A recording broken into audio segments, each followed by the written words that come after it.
Iniciamos, hablamos hoy de Argentina, de restauración conservadora, de las medidas de nuestro amigo Macri, que la tiene muy complicada, de nuestro amigo Donald Trump, del ALBA, cuántas cosas que hay para hablar, cuántas se nos escapan, no se puede hablar de todo en una hora, y la agenda siempre está como fragmentada en pocos ejes en general, ¿no? Tantos países que no, de los que no decimos ni mu. Sí, como la agenda internacional, ¿no? La agenda La agenda internacional, sí. se ha centralizado. Creo que desde que se crearon las agencias de noticias internacionales, también marcaron cuáles son los ejes de poder y cuáles son las noticias que hay que... Porque si no tenemos imágenes para mostrarte qué pasa en Argelia, no existe Argelia, ni nada de lo que pueda pasar ahí, Sí, o por por ejemplo, nombrar un solo país, ¿no? sí, podemos nombrar ahora, por ejemplo, a Sudán del Sur, que está sufriendo, producto de esa guerra interna de 3 años, está sufriendo una hambruna masiva eh, y que poco se ha tocado. Y recordemos que Sudán del Sur, Sudán era uno de los ejes políticos de Estados Unidos luego del 11S y participó en la partición de Sudán en dos países. ¿Cuántas noticias de África pusimos en Ojo con los Medios en los últimos 3 años de que estamos al aire? No sé cuántos años son. Creo que 2, por decir un No, número. pusimos muchos por la primavera árabe. Sí, pero... Por, Bueno, por Nigeria también. ¿Cuántas Pero notas sí, pusimos pero de Boko Haram en Nigeria? 2, 3. No, tampoco no creo. Bueno, pero hablamos muy poco, O porque lo que, no o lo que hay... pasa en Myanmar con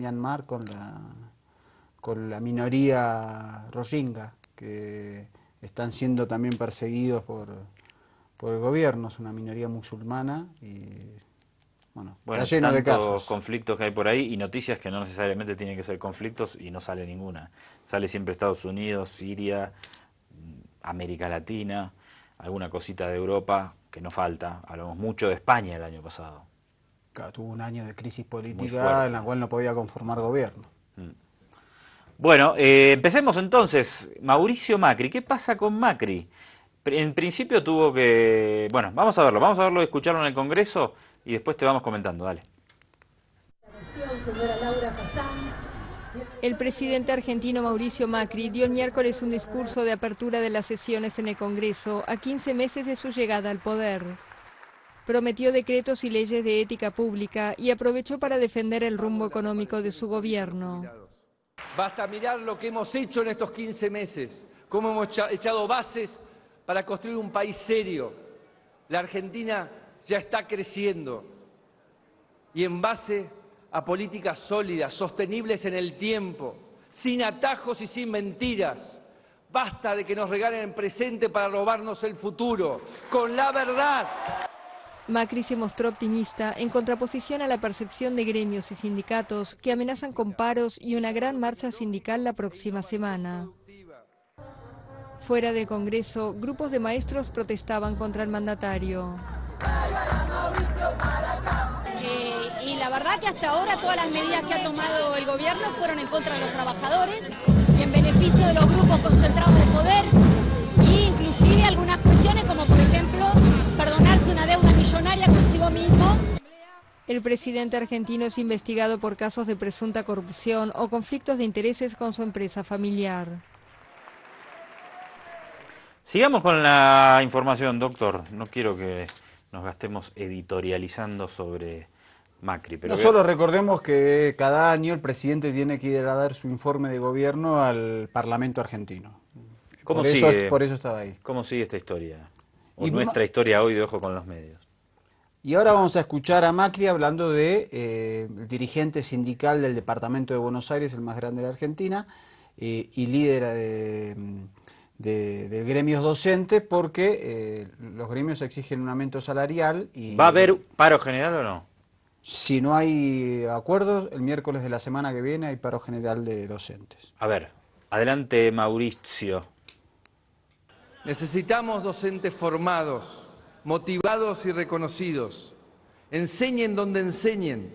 Tienen que poder realizarse en sus vocaciones y tener un salario digno. Tenemos que apoyarlos en su tarea, especialmente cuando son víctimas de agresiones. Para cuidar a los docentes, que no creo que Baradel necesite que nadie lo cuide.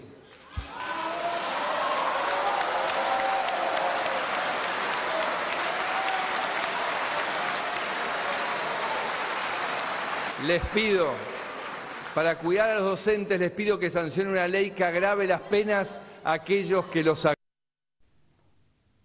A ver, vamos a una más. Se refiere el presidente argentino a Baradel, Roberto Baradel, como ya mencionábamos, un dirigente gremial, en un hecho bastante inusual, que se refiere a una persona específica y a un sindicalista durante su discurso. Vamos a escucharlo a Baradel y a verlo. Vengo a denunciar al presidente Macri por lo que dijo, es un hecho gravísimo. Las declaraciones que hizo en la apertura de sesiones legislativas cuando yo tengo dispuesta por orden judicial una custodia. A mi familia amenazaron a mi nieto que no tiene 1 año, a mi nenita que tiene 3 años tiene, y a mis otros 3 hijos, una nena de 19, otro chico de 23 y otra hija de 25 años, y el presidente de la Nación dice en la apertura de sesión legislativa que no cree que necesite que nadie me cuide, cuando él es responsable de la custodia.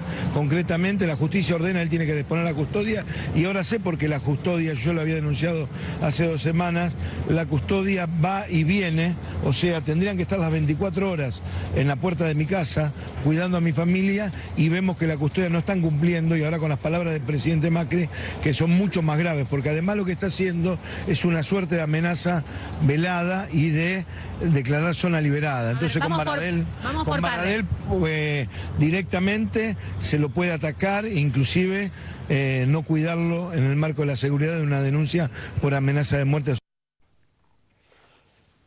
Cambiemos de tema, es una vergüenza esto. Es una barbaridad. Y ¿sabe lo que? Una noticia de último momento. Después de que Macri dijo esto, le llegó un mail de una casilla, digamos, sin identificación, al correo electrónico de Baradel, diciéndole, ¿viste que nadie te cuida? Así que ya sabés lo que te espera. Hay una guerra en redes sociales. El gobierno de Macri a mí me parece muy hábil en materia comunicacional. Me parece que se acusaba al kirchnerismo de instalar un relato, y este gobierno verdaderamente está instalando un relato, y dan una batalla muy fuerte con perfiles ficticios a través de las redes sociales, para instalar estados de opinión, digamos, matrices de opinión. Sí, en este caso lo que hicieron desde los centros de trolls que tiene el macrismo en la Argentina es atacar al paro docente. Mediante... No, tomemos un minuto para explicar esto bien, ¿o está en la nota explicado? Está en la nota. ¿Sí? Bueno, vamos, de página 12, ¿no? Dale.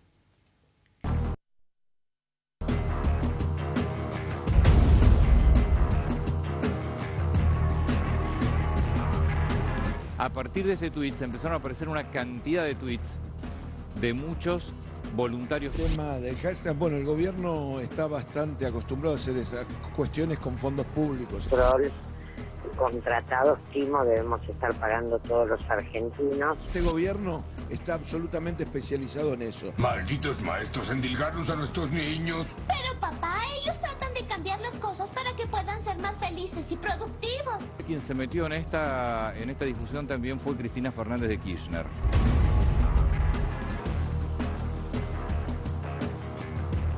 Y el análisis de una consultora que cita la ex presidente de la Nación, que se llama Digamos, dice esto. Fíjense el call center pro operando. Dice, ningún humano no medicado hace 235 tweets en 3 horas. Estamos justamente haciendo un rastreo del origen del primer hashtag, lo que hemos rastreado, y uno de los tuiteros es además miembro de la CIDE. Se ha hablado mucho eso de usted en el regimiento 601. He sido un profesional que ha tenido una carrera militar, hice una licenciatura, esa licenciatura me permitió ocupar un cargo importante dentro del sistema de comunicación institucional del ejército en la etapa de democratización.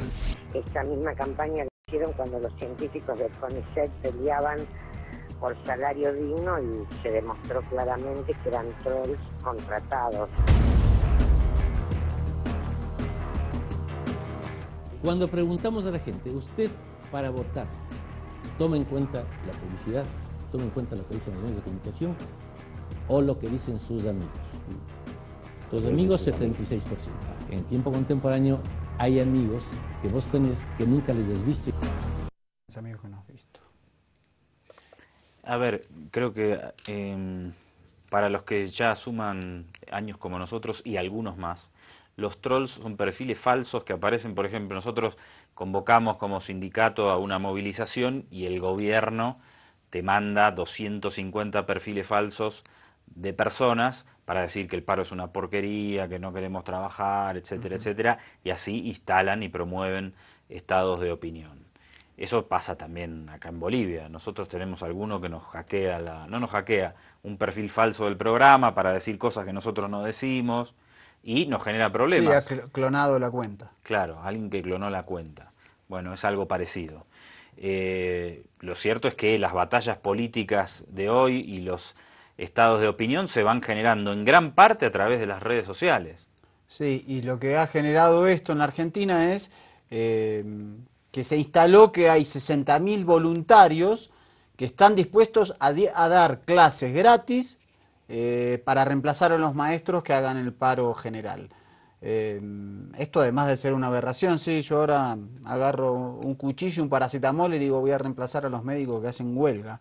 Y esto fue armado mediante una etiqueta que era voluntario docente no al paro, que se terminó viralizando en las redes producto de estos trolls que tiene el macrismo. Ni hablar además lo que implica, el gobierno le quiere dar un aumento del 18% en 4 cuotas a los docentes, cuando por ejemplo el gobierno acaba de sacar las cuotas para cualquier compra que vos hagas con tarjeta de crédito, o que viene aumentando, la inflación aumentó el año pasado un 45%, los servicios aumentaron 500, 600, 700%, esto es lo que le ofrecen a los docentes.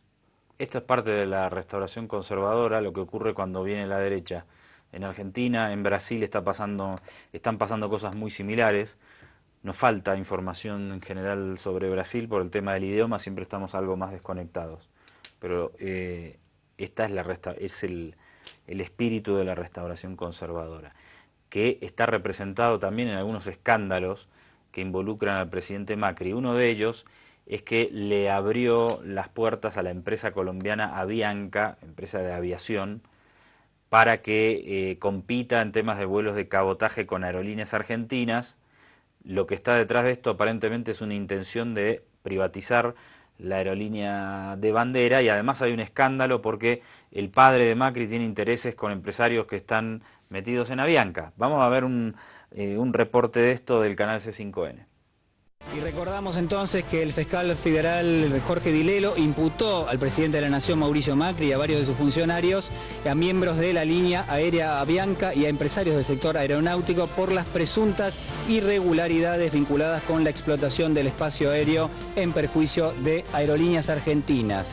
En su requerimiento de instrucción describió una serie de maniobras, entre ellas el otorgamiento de rutas aéreas, presuntamente destinadas a beneficiar a la línea aérea Avianca de capitales colombianos, empresa que en el año 2016 adquirió la firma Maquer-Jet, propiedad del grupo económico liderado por Franco Macri.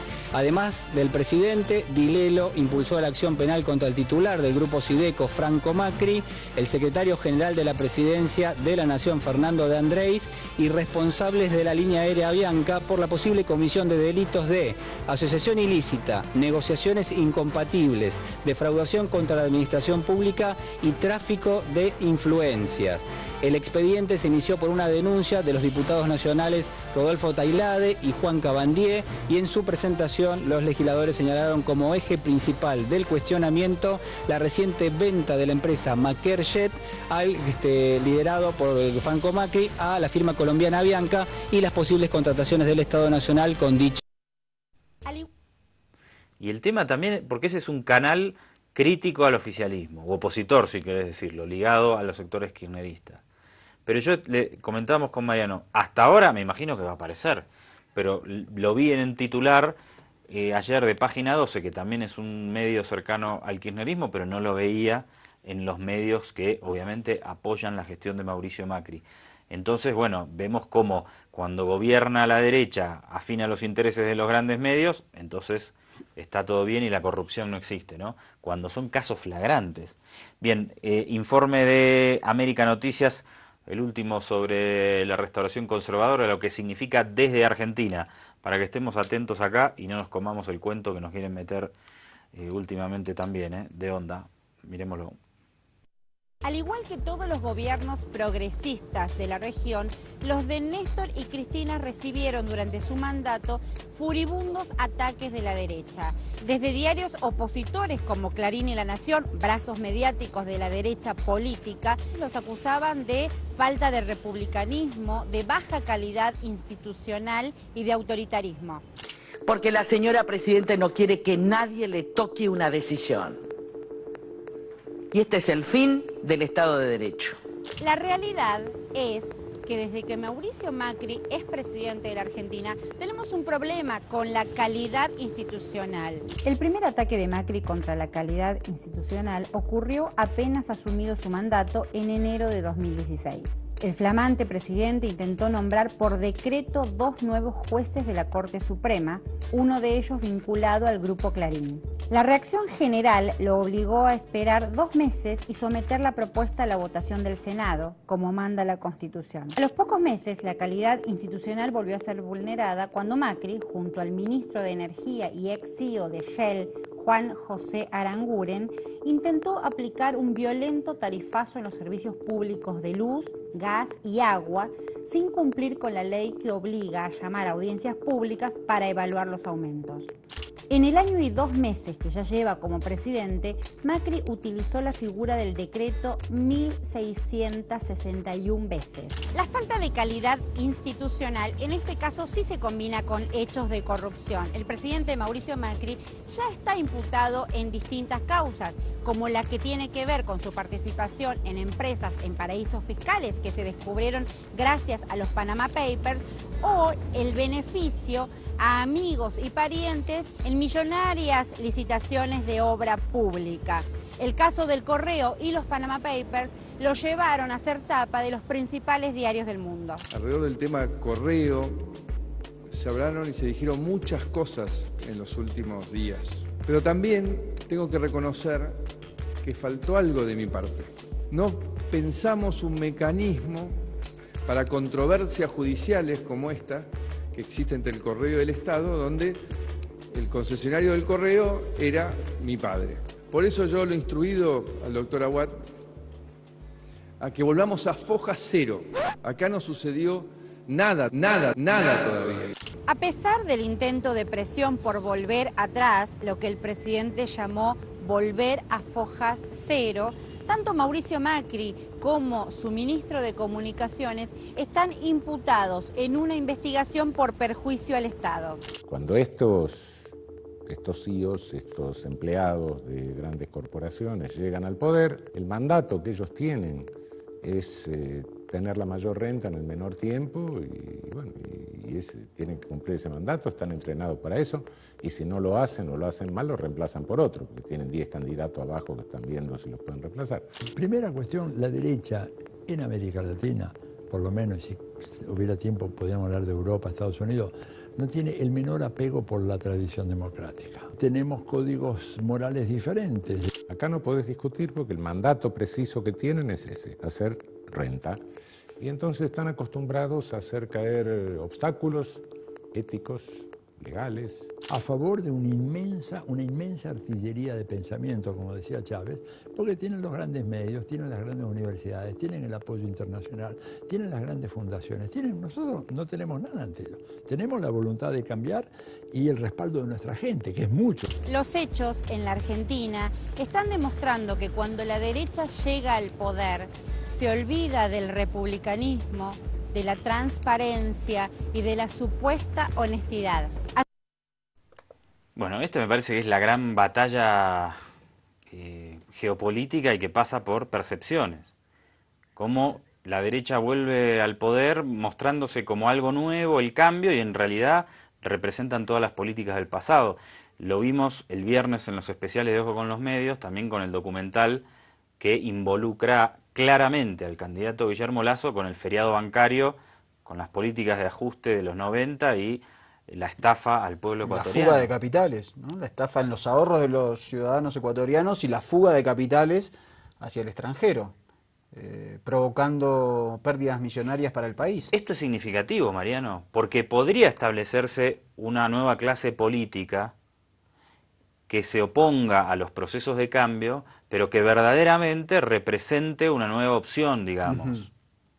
La mayoría de los dirigentes que van siendo candidatos a los procesos progresistas están todos ligados con la década del 90, con las políticas neoliberales y en Venezuela con todos los golpes contra la revolución bolivariana. La respuesta creo que es clara, porque no surgen nuevos liderazgos. Es que son profesionales de la política financiados para seguir en ese tapete político. A mí lo que me llama la atención es cómo se nos presenta en Bolivia, en Ecuador, en Argentina, en Brasil, a estos políticos como algo nuevo, como el cambio. Eso me parece interesante. Sí. ¿No? Interesante el informe que muestra cómo esta supuesta nueva derecha, que viene a terminar con las crispaciones, con las grietas, con las sociedades divididas, con los empates catastróficos, termina reproduciendo todo lo peor de la política. Pero también es raro... Los negocios privados. No es raro que no se tome el trabajo, porque yo soy político de oposición a los procesos de cambio, y digo, bueno, tengo que poner alguna cara nueva, no puedo poner un tipo que, como Guillermo Lasso, que se robó los ahorros de los ecuatorianos hace 18 años. Es raro, ¿no? Pongamos un títere pero que no le puedan decir, usted Lasso hizo esto, usted Doria Medina hizo esto, usted Macri hizo esto en los 90. Que no les importa. Doria Medina, por ejemplo, acá en Bolivia, habla como si hubiese nacido de un repollo y no hubiese privatizado el país, no hubiese entregado el patrimonio de bolivianos, no se hubiese quedado él con patrimonio estatal como la cementera del puente en Tarija. Es increíble. Es impresionante eso. Impresionante. Hay una... Es decir, no resisten un archivo, pero no les importa. Básicamente es eso. Y digamos, y después se declaran progresistas, digamos. Pero si tienen éxito es porque existe una maquinaria, un engranaje mediático-cultural que les permite lograr esa impunidad. Sí, boludo. Decir, no, el archivo no existe. Sí, lo cierto también, por ejemplo, hoy en la inauguración de Asamblea Legislativa, en la nota primera lo veíamos a Macri saludando, no había nadie. Eran policías y vallas. Y la gente que había ido eran gremios y sindicatos a repudiar el atraco contra los trabajadores que se ha producido estos 15 meses del gobierno de Mauricio Macri. Pero la imagen de Macri, al menos, no sé si es un invento de marketing, pero no baja tanto. Sabemos que no moviliza a nadie. No, es que pero yo creo que lo que pasa acá es que hay más que nada un sector de la sociedad que podríamos medir en la mayoría de nuestros países en torno al oscilante entre el 40 y el 30%, que no quiere, bajo ningún concepto, este tipo de procesos de cambio, no los quiere. Entonces siempre va a votar al otro. Después tenés un 15-20% convencido que quiere a la derecha, que es derechista, que les gustan las dictaduras, que les gusta, que odia con toda su ser a cualquier persona que atisbe alguna idea progresista, ya ni siquiera hablemos de izquierda, como esos sectores en Estados Unidos que le dicen a Obama que es un comunista, que es keniata, etcétera.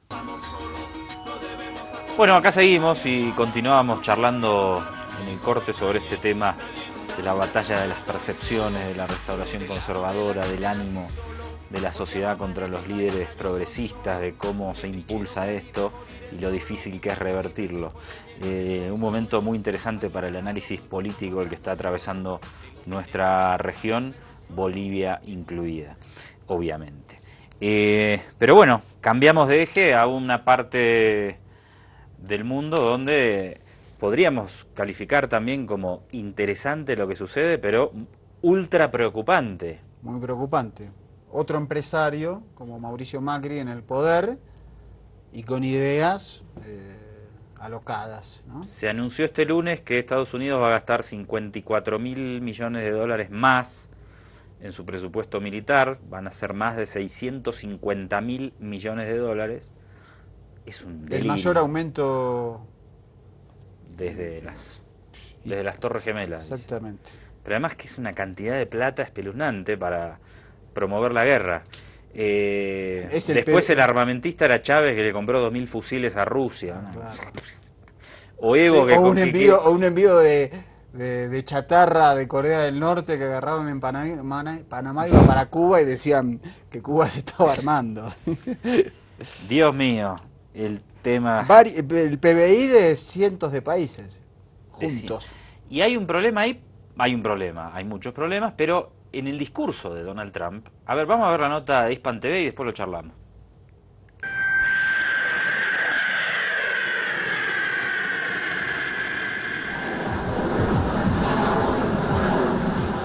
Ganar guerras, esa es la premisa con la que Donald Trump y sus asesores esperan convencer a los congresistas para que aprueben su plan de aumentar en un 9% el gasto de la maquinaria bélica de Estados Unidos.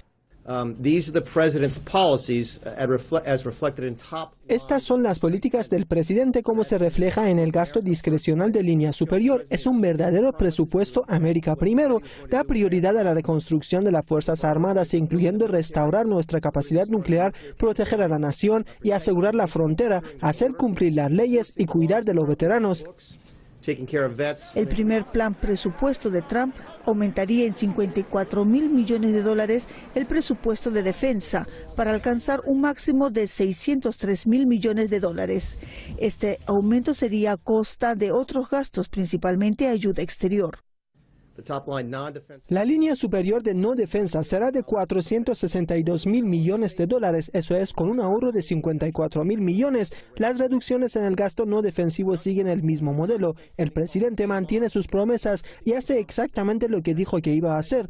Reduce el dinero que damos a otras naciones, reduce la duplicación de programas y elimina los programas que simplemente no funcionan.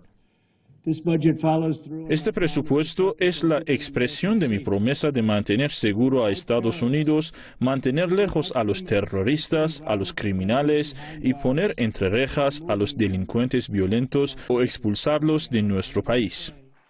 Trump ha dicho en su reunión con los gobernadores del país que quiere potenciar la producción de buques y aviones militares para remarcar la presencia militar de Estados Unidos en el mundo.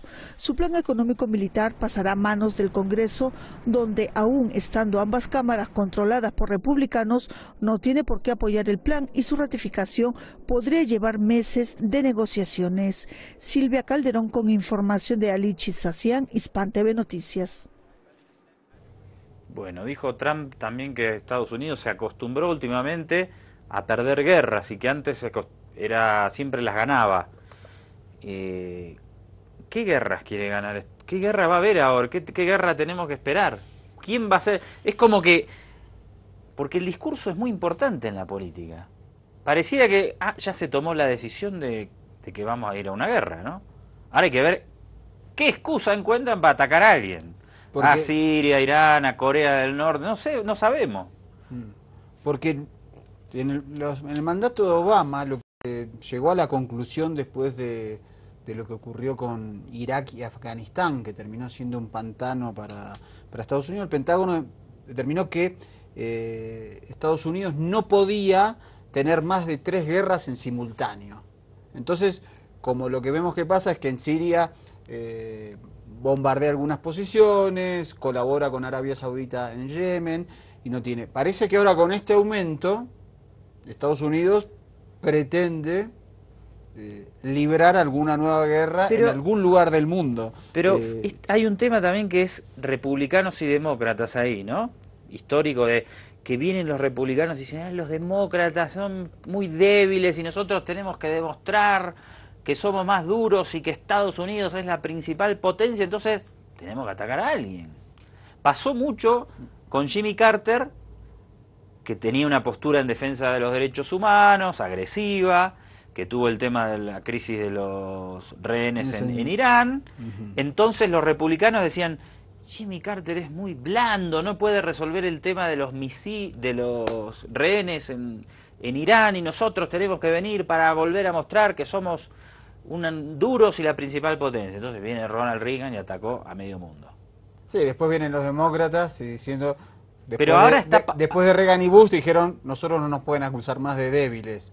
Y tanto Bill Clinton como Obama tuvieron pero ahora Trump está en esa onda. Obama era un blandito y yo tengo que demostrar que somos bien duros y tenemos que ganar una guerra. ¿Quién va a ser ahora? Podemos empezar a hacer las apuestas. ¿Quién va a ser el país invadido y agredido? Esperemos que no.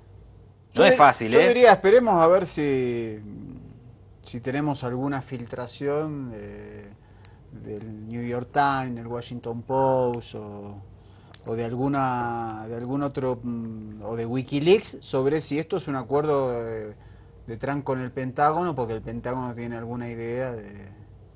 Pero ya está, ¿no? Estamos en el año 2017, basta de pensar en invadir gente y matar gente y tirar bombas, ya está. Ya está, digo. Un datito adicional, de color casi sería. El presidente Obama había puesto en el tema de la libre deportación de armas en el que existe en Estados Unidos, que las personas con trastornos mentales no podían sacar armas. Bueno, suspendió esa medida Trump. Porque viola la segunda enmienda de la Constitución. Así que sí, ahora también, o sea que... Bueno, es un delirio todo esto. Es muy peligroso tener a la cabeza de la principal potencia militar del mundo a gente que dice tenemos que mostrarnos duros y como ya perdimos muchas guerras tenemos que ganar una. A ver a quién es el próximo tonto que podemos mostrar como dictador, invadirlo y destruir todo el país. Es un delirio. Bien. Completamente. Cambiemos de tema porque a este proyecto de mundo... Hace 12 años se le presentó una alternativa, ¿no? En el plano simbólico, en el plano de integración, que fue el nacimiento del ALBA. La Alianza Bolivariana de los Pueblos, un Tratado de Libre Comercio de los Pueblos que fundaron Chávez y Dede Chávez junto con Fidel. Vamos a ver un informe de Venezolana de Televisión sobre el ALBA, por favor. Va a haber reunión el próximo domingo en Caracas, capital de la República Bolivariana de Venezuela. Vamos a ver a Hugo Chávez. La Alianza Bolivariana para los Pueblos de Nuestra América, Tratado de Comercio de los Pueblos, es sin duda la conjunción de voluntades de dos grandes líderes, Fidel Castro y Hugo Chávez Frías, una huella imborrable de su voluntad indeclinable de generar una verdadera plataforma de integración suramericana. Fundada por ambos líderes hace 12 años, el ALBA-TCP pone énfasis en la solidaridad, la complementariedad, la justicia y la cooperación, así como en la lucha contra la pobreza.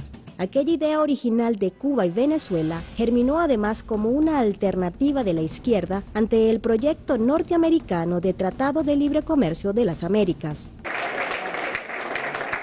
Documento respalda la alternativa bolivariana para las Américas, ALBA, propuesta por el presidente Hugo Rafael Chávez Frías. Y volviste gigante, ya no solo como líder del proceso revolucionario victorioso de tu pueblo, sino también como una personalidad internacional relevante, querida y admirada por muchos millones de personas en el mundo y de modo especial por nuestro pueblo. Del triunfo, del éxito que tengamos en el ALBA, en la Alianza Bolivariana, TCP, en su consolidación en el corto plazo y en su profundización y en la creación y avance de nuevos modelos políticos, económicos, sociales, hacia adentro de cada país y en la interacción entre nosotros, del éxito de este proceso múltiple, diverso. Creo modestamente, Raúl, Evo, Daniel, todos y todas, Spencer, Skerrit, no pudo acompañarnos, Ralph, todos, todas. Creo que depende en algún grado de importancia el futuro de la... Bueno, creo que cuando Estados Unidos lance la próxima invasión, nosotros acá, Mariano, nos ahorramos esas noticias que ya las van a dar todos y ponemos discursos de Chávez y de Fidel, ¿no? Para ver las cosas de otro lado, porque es que no... Y para que usted del otro lado, y nosotros también, tengamos otros estímulos. Pues realmente es un delirio, si no, este mundo. La derrota del ALCA y la creación del ALBA, informe de Telesur. Era el año 2005. En Mar del Plata, Argentina, se preparaban para recibir a 34 presidentes para la celebración de la Cuarta Cumbre de las Américas, la cual, con el liderazgo de los presidentes Chávez, Kirchner y Lula da Silva, tenía una agenda orientada al desarrollo para el bien de los pueblos. Sin embargo, el entonces presidente de los Estados Unidos, George W. Bush, pretendía la aplicación inmediata del Área de Libre Comercio de las Américas, conocida como el ALCA. El día anterior a la Cumbre de las Américas, en el Estadio Mundialista del Mar de Plata, se celebraba la Cumbre del Pueblo, un pueblo que clamaba no al ALCA. Cada uno de nosotros trajo una pala de enterrador, porque aquí en Mar del Plata está la tumba del ALCA. Los objetivos de Estados Unidos, a través de la aplicación de normas comerciales supranacionales, limitarían la capacidad de acción de los gobiernos en torno a sus propias economías y le darían poder a los inversores. Aceptar el ALCA implicaba aceptar las medidas de ajuste estructural del Fondo Monetario Internacional y el Banco Mundial. Pero el pueblo tenía un mensaje para el imperialismo estadounidense. ALCA, ALCA, al carajo.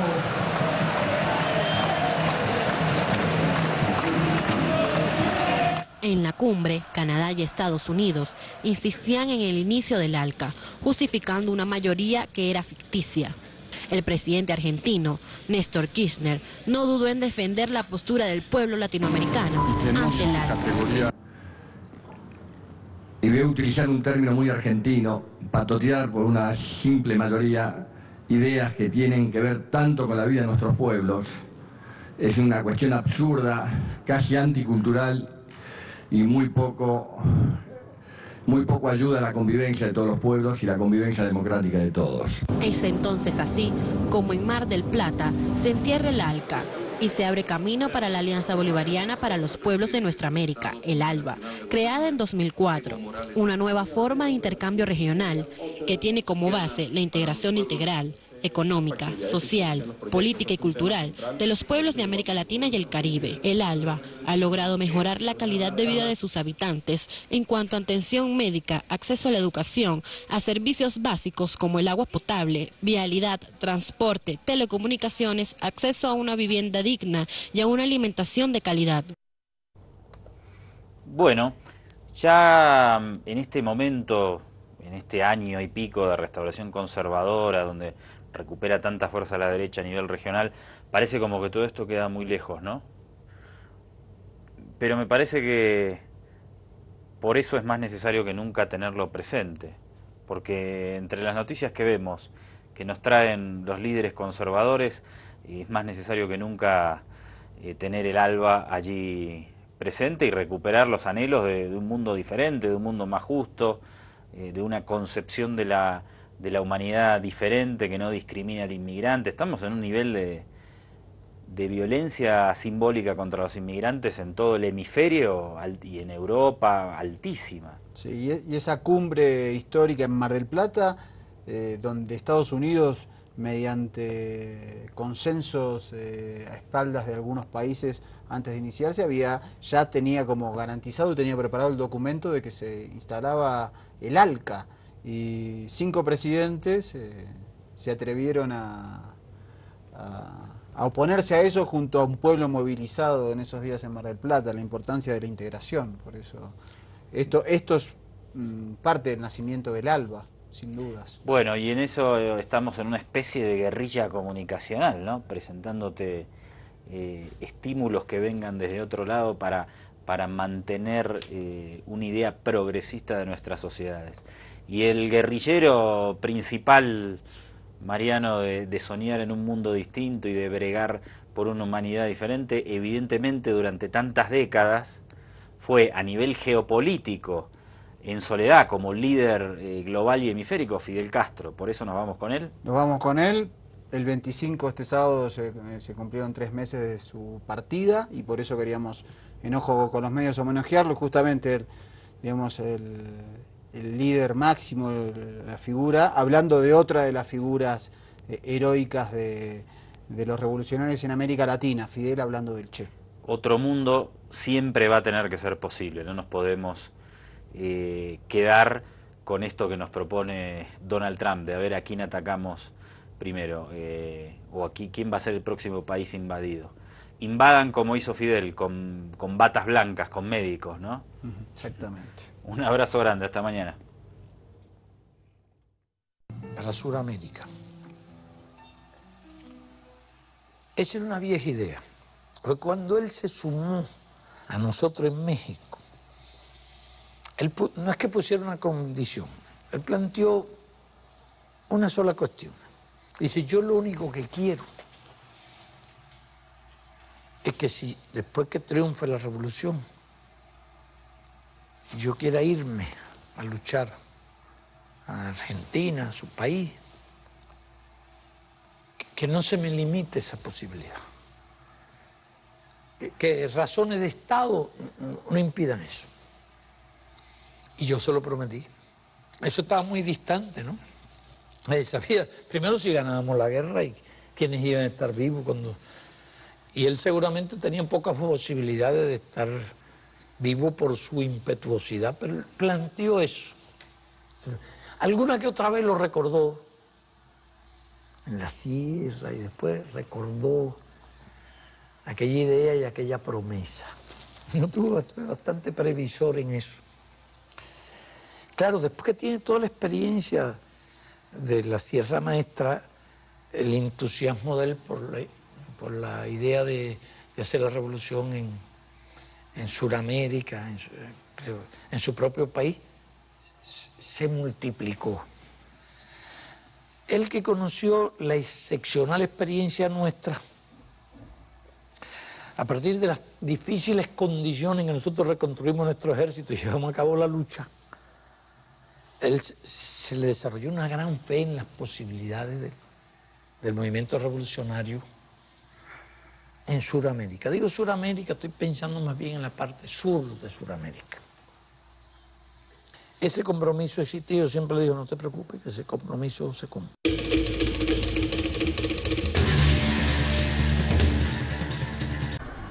El presidente argentino Mauricio Macri dio el miércoles un discurso de apertura de las sesiones en el Congreso a 15 meses de su llegada al poder. Prometió decretos y leyes de ética pública y aprovechó para defender el rumbo económico de su gobierno. Basta mirar lo que hemos hecho en estos 15 meses, cómo hemos echado bases para construir un país serio. La Argentina ya está creciendo y en base a políticas sólidas, sostenibles en el tiempo, sin atajos y sin mentiras. Basta de que nos regalen el presente para robarnos el futuro, con la verdad. Macri se mostró optimista en contraposición a la percepción de gremios y sindicatos que amenazan con paros y una gran marcha sindical la próxima semana. Fuera del Congreso, grupos de maestros protestaban contra el mandatario. Y la verdad que hasta ahora todas las medidas que ha tomado el gobierno fueron en contra de los trabajadores y en beneficio de los grupos concentrados de poder, e inclusive algunas cuestiones como por ejemplo perdonarse una deuda millonaria consigo mismo. El presidente... Iniciamos, hablamos hoy de Argentina, de restauración conservadora, de las medidas de nuestro amigo Macri, que la tiene muy complicada, de nuestro amigo Donald Trump, del ALBA. Cuántas cosas que hay para hablar, cuántas se nos escapan, no se puede hablar de todo en una hora y la agenda siempre está como fragmentada en pocos ejes en general, ¿no? Tantos países que de los que no decimos ni mu. Sí, como la agenda internacional, ¿no? La agenda La internacional, agenda se ha centralizado. Creo que desde que se crearon las agencias de noticias internacionales, también marcaron cuáles son los ejes de poder y cuáles son las noticias que hay que... Porque si no tenemos imágenes para mostrarte qué pasa en Argelia... No existe Argelia.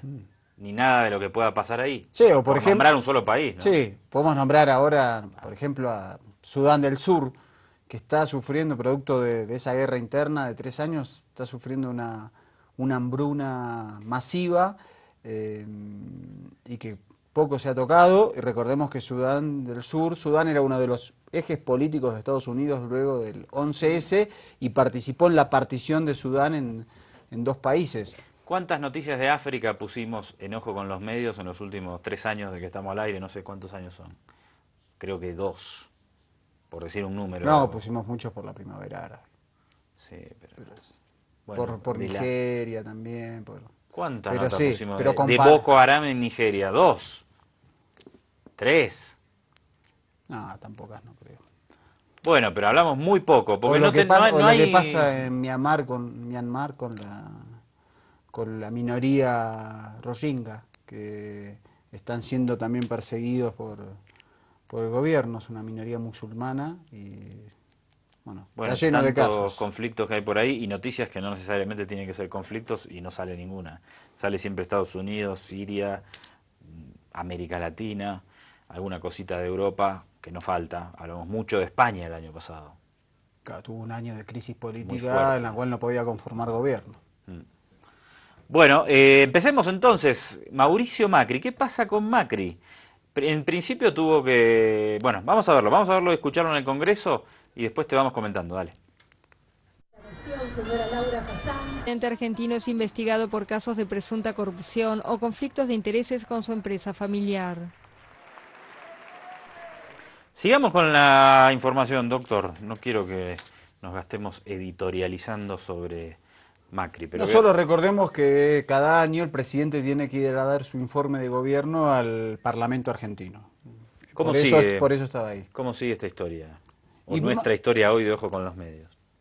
Y ahora vamos a escuchar a Macri hablando de el dirigente sindical del Departamento de Buenos Aires, el más grande de Argentina, y líder del gremio docente, porque los gremios exigen un aumento salarial. ¿Va a haber paro general o no?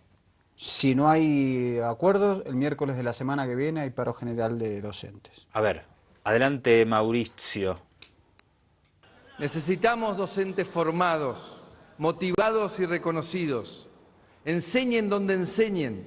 Tienen que poder realizarse en sus vocaciones y tener un salario digno. Tenemos que apoyarlos en su tarea, especialmente cuando son víctimas de agresiones. Para cuidar a los docentes, que no creo que Baradel necesite que nadie lo cuide.